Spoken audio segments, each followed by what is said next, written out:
يا واد ماشي شايف نفسك كده من نص الجبانه منك ولا ايه؟ لا مؤاخذة التلقيح ده الحريمة صح؟ لم لسانك يلا بدل ما اقطعه لك. هو في حاجة يا اخوي بيني وبينك عشان تلقح وانا معدي؟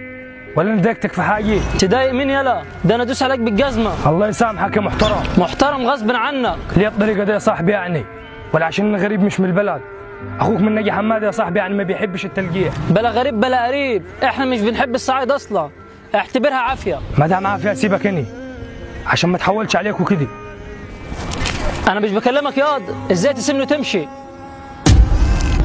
كده بقى انت اللي جبته لنفسك، واللي رازي نجعاوي يبقى على موت ناوي.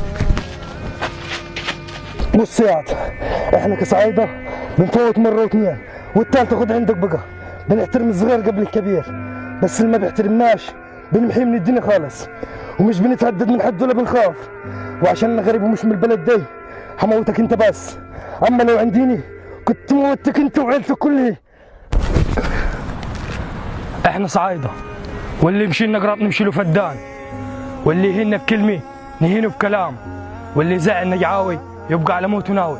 انا من نجي حمادي، لو انت فخور ببلدك انزل باسمها في كومنت. تحيه للصعايده.